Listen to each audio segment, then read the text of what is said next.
Hello everyone.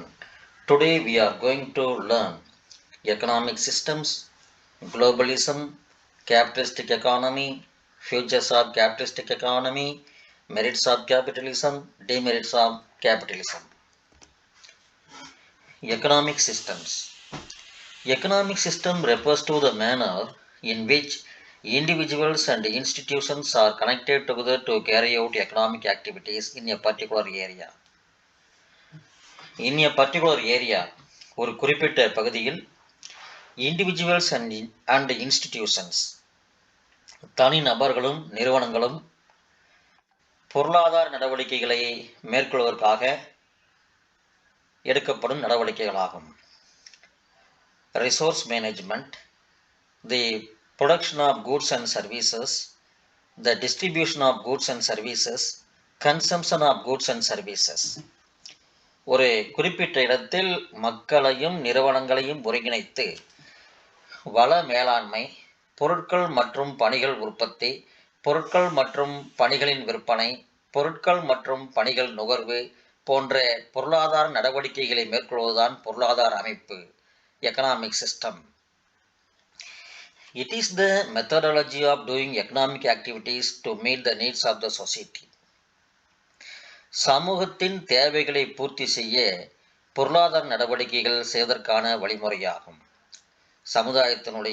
சமூகத்தினுடைய தேவைகளை பூர்த்தி செய்வதற்காக என்னென்ன எக்கனாமிக் ஆக்டிவிட்டீஸ் நம்ம செய்யறோம்னு சொல்றது தான் இந்த economic system. 3 major types of economic systems: capitalist economy, capitalism; socialist economy, socialism; and mixed economy. Globalism, the term coined by Manfred D. Steger to denote the new market ideology of globalization that connects nations together through international trade and aiming at global development.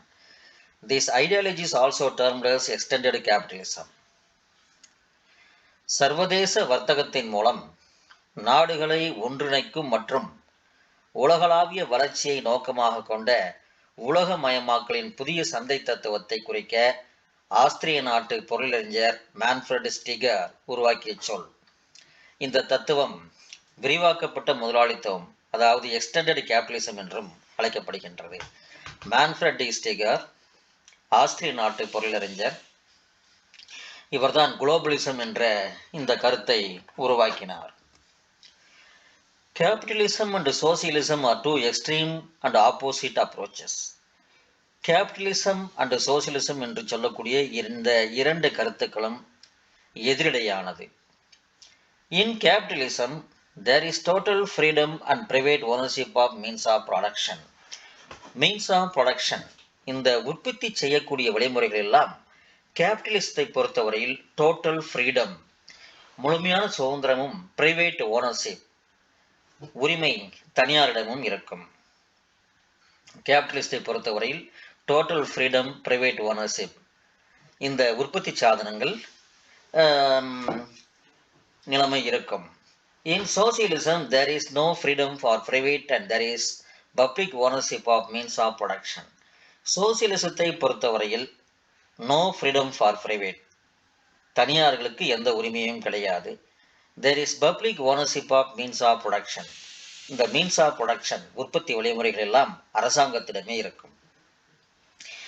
மிக்சடிசம் denotes the coexistence of capitalism and socialism. Mixedism, mixed economy என்று சொல்லக்கூடியது கேபிட்டலிசமும் சோசியலிசமும் ஒருங்கிணைந்து செயல்படுவதாகும். Today we are going to learn mainly capitalist economy. Adam Smith is the father of capitalism. Adam Smith, இவர்தான் father of capitalism. Also Adam Smith known as father of economics. Capitalist economy is also termed as a free economy or market economy, where the role of the government is minimum and market determines the economic activities. Laissez-faire, typically pronounced laissez-faire, was originally a French term. laissez-faire என்பது 18ஆம் நூற்றாண்டிலிருந்து ஒரு பொருளாதார கோட்பாடு. இது வணிக விவகாரங்களில் எந்த ஒரு அரசாங்க தலையீட்டையும் எதிர்த்தது. லேசி ஃபேர் என்ற சொல் தொடரின் தோற்றம் பிரெஞ்சு நிதியமைச்சர் ஜீன் பாப்டிஸ்ட் கோல்பர்ட்டுக்கும் லோ கென்ட்ரே என்ற தொழிலதிபருக்கும் இடையிலான சந்திப்பிலிருந்து வந்தது. கோல்பர்ட் லோ ஜென்ட்ரேவிடம் வணிகத்திற்கு அரசாங்கம் எவ்வாறு சிறந்த முறையில் உதவ முடியும் என்று கேட்டார். அதற்கு லோ கென்ட்ரே லேசிஃபர் என்று பதிலளித்தார். அது இருக்கட்டும், லெட் இட் பி. அரசாங்கத்தின் தலையீடு வேண்டாம், இந்த பொருளாதாரம் தானாகவே செயல்படும் என்பதுதான் இதன் பொருள். இதிலிருந்துதான் லேசிஃபேர் என்ற வார்த்தை வந்தது. லேசிஃபேர் என்பது ஒரு பிரெஞ்சு மொழி சொல் தொடர். அது மட்டுமல்ல, Adam Smith, father of economics, father of capitalism, அவர் எழுதிய புக்ல an enquiry into the nature and causes of the wealth of nations, அதுல தங்கு தடையற்ற வாணிகத்தையும் தடையில்லா சந்தையையும் அவர் வரவேற்றிருக்கிறார்.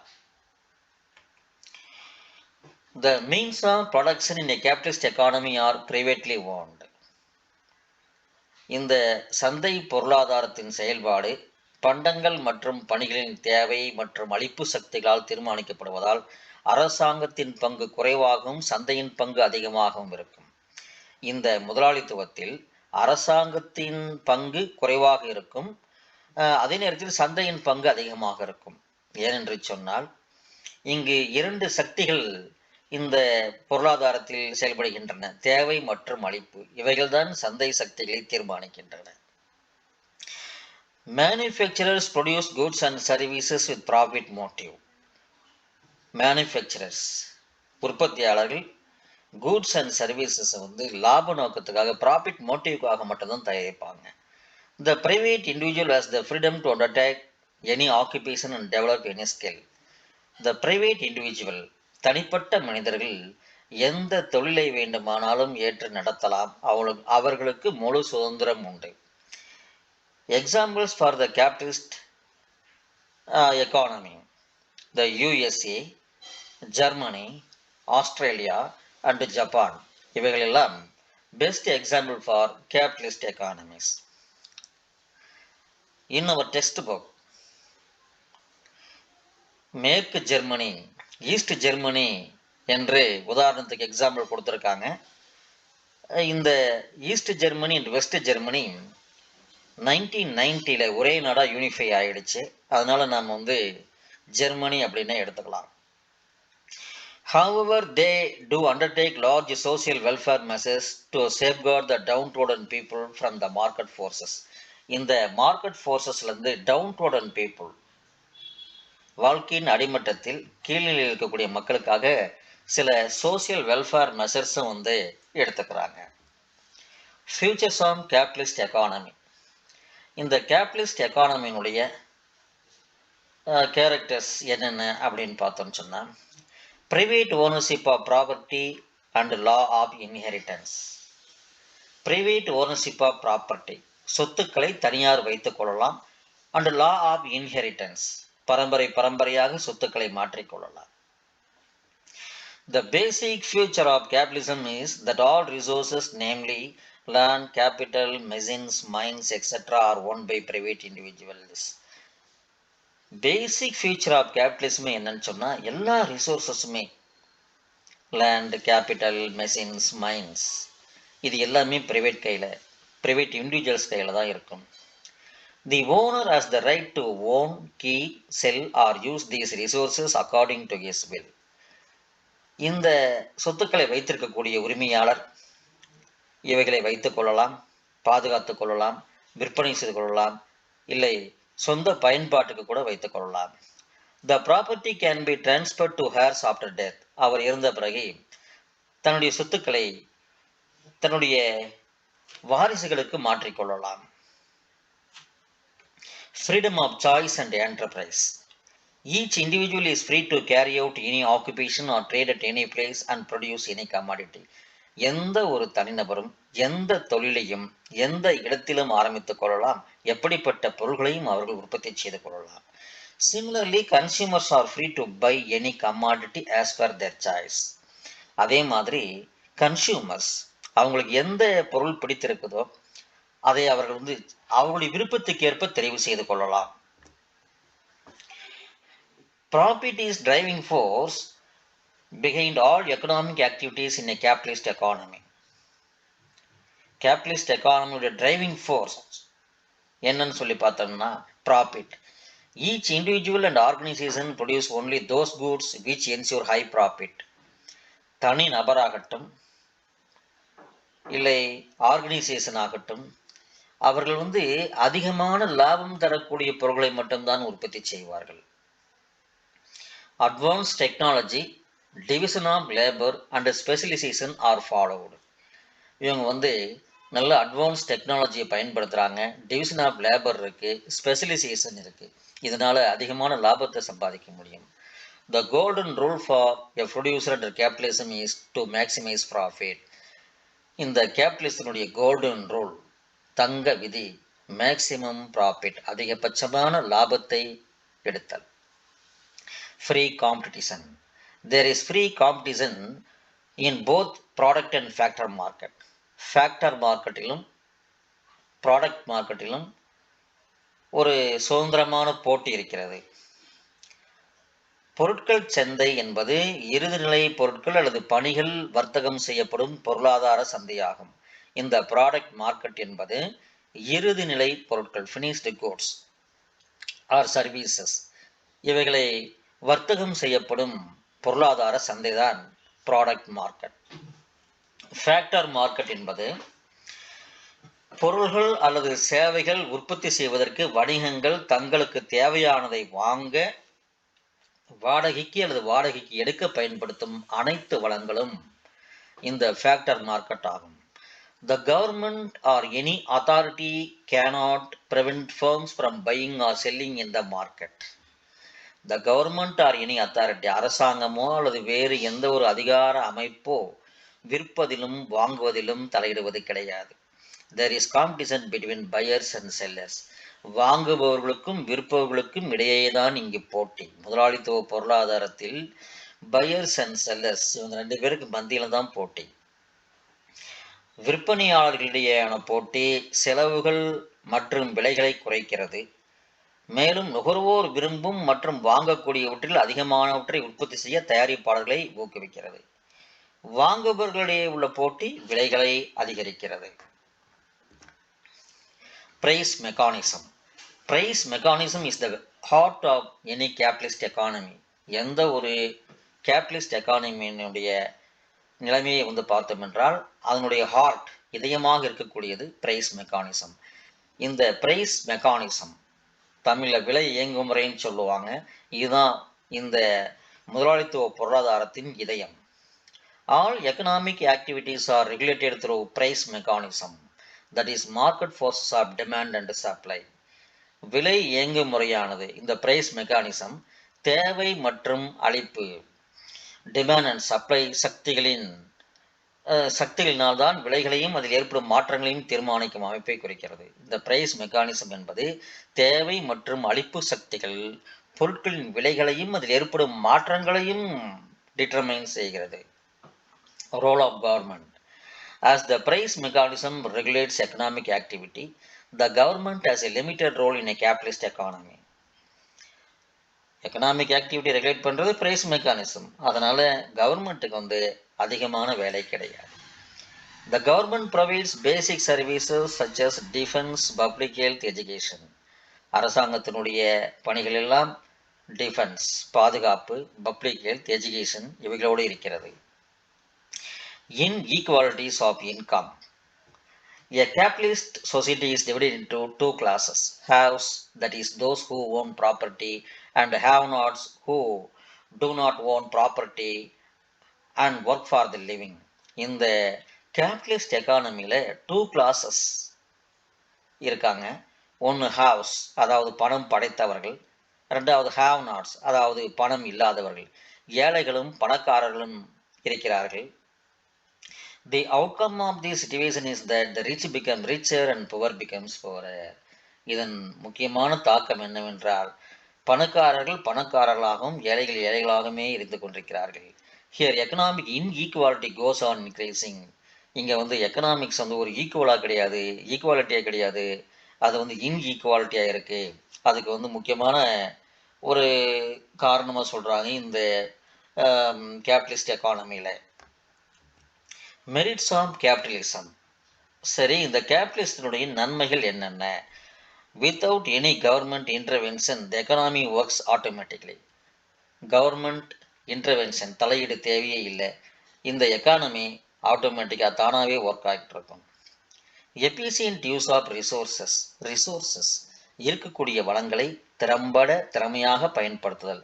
All resources are put into optimum use. இருக்கக்கூடிய எல்லா ரிசோர்ஸையும் வந்து ஆப்டிமம் யூஸ். ஆப்டிமம் யூஸ் அப்படின்னா என்னென்னா, பற்றாக்குறையான வளங்களை திறம்பட பயன்படுத்துவது, மிகவும் அரிதான பொருட்களை திறமையான வகையில் பயன்படுத்துவது. Incentives for hard work. Hard work is encouraged and entrepreneurs get more profit for more efficiency. திறமையான உழைப்பு ஊக்குவிக்கப்படுகிறது. தொழில் முனைவோர்கள் கடின உழைப்பின் மூலம் அதிகமான லாபத்தை சம்பாதிக்க முடியும். எக்கனாமிக் ப்ரோக்ரஸ், பொருளாதார முன்னேற்றம். Production and productivity levels are very high in capitalist economy. Capitalist எக்கானமியில் ப்ரொடக்ஷன் ரொம்ப அதிகமாக இருக்கும், ப்ராடக்டிவிட்டி லெவலும் ரொம்ப அதிகமாக இருக்கும். எப்படி? வேலை பகுப்பு, புதிய தொழில்நுட்பம் மற்றும் சிறப்பு கவனம் போன்றவற்றால் உற்பத்தி மற்றும் உற்பத்தி திறன் அதிகரிக்கப்படுகிறது. Consumer sovereignty. All production activities are aim at satisfying the consumers. எல்லா உற்பத்தி நடவடிக்கைகளையுமே நுகர்வோரை திருப்திப்படுத்துவதற்காகத்தான் தயாரிப்புகள் அனைத்துமே தயாரிக்கப்படுகின்றன. Consumer sovereignty. இங்கு இந்த கன்சியூமர் தான் வந்து ஆட்சி செய்கிறார்கள். அவர்களுடைய விருப்பத்துக்கு ஏற்பத்தான் பொருள்கள் உற்பத்தி செய்யப்படுகின்றன in capitalist economy. Higher rates of capital formation. Increase in saving and investment leads to higher rates of capital formation. Capital formation higher rates ஆகிறதுக்கு காரணம் சேவிங் இன்வெஸ்ட்மெண்ட் இன்க்ரீஸ் ஆகிறது தான். கேபிட்டல் ஃபார்மேஷன் மூலதன உருவாக்கம். ஒரு கணக்கியல் காலத்தில் ஒரு பொருளாதாரத்தில் உண்மையான மூலதனத்தின் பங்கு அதிகரிப்பதை குறிக்கிறது. எடுத்துக்காட்டாக சொல்ல போனால் கட்டிடங்கள், உபகரணங்கள், கருவிகள், எந்திரங்கள் மற்றும் வாகன மூலதன பொருட்கள் இவைகளெல்லாம் சொல்லலாம்.